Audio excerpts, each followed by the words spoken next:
Avant d'entrer sur le chantier, pensez à vous protéger. Portez des équipements de protection individuels. Équipez-vous de gants, chaussures et casques de sécurité.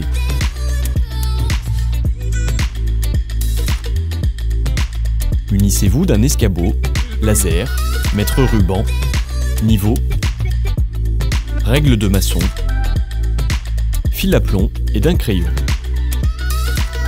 Une feuille de prise de cote est téléchargeable sur notre site internet. Le formulaire est à compléter avec les dimensions et les différents obstacles relevés sur le chantier. Voici les cotes nécessaires à la fabrication de l'escalier, les reculements de départ et d'arrivée, la largeur et la longueur de la trémie, la hauteur à monter sol à sol fini, l'épaisseur de la dalle, ainsi que tous les obstacles pouvant influer sur la position de l'escalier. Déterminez le départ et l'arrivée de l'escalier, puis son sens.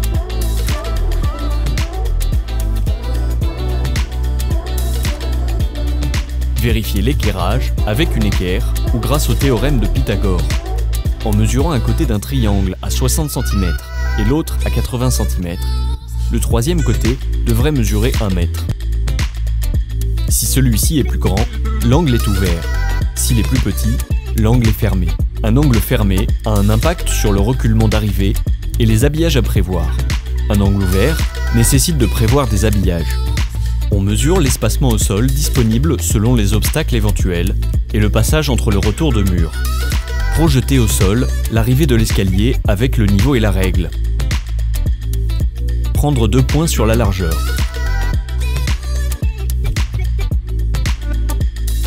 La mesure peut également se faire avec le fil à plomb. On mesure ensuite le reculement d'arrivée. Si les points repérés au sol ne sont pas parallèles au mur opposé, retenir la dimension la plus courte. Relevez les niveaux et la planéité à l'arrivée et au départ. Puis, mesurez la hauteur à monter. En construction neuve, utilisez le trait de niveau si le sol n'est pas fini. Si le trait de niveau n'existe pas, renseignez-vous sur l'épaisseur du sol haut et bas. Mesurez la hauteur à monter sol à sol fini au niveau du départ de l'escalier en utilisant une règle, un niveau et un laser, et en prenant à l'arrivée la référence sur le sol fini. Mesurez la hauteur sous plafond au niveau du départ de l'escalier pour définir l'échappée de tête.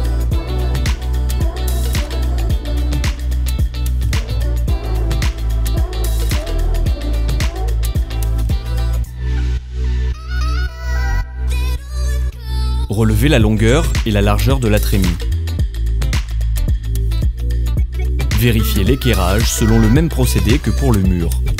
Vérifiez l'aplomb et la planéité des murs, ainsi que les obstacles éventuels se trouvant au niveau du limon de l'escalier. Dans ce cas, l'huisserie du bloc-porte. Relevez alors les cotes de ces obstacles. Relevez les ouvertures et les obstacles. Ces éléments ont une influence sur la position de l'escalier. Relevez les éléments susceptibles de gêner l'implantation de l'escalier à l'arrivée.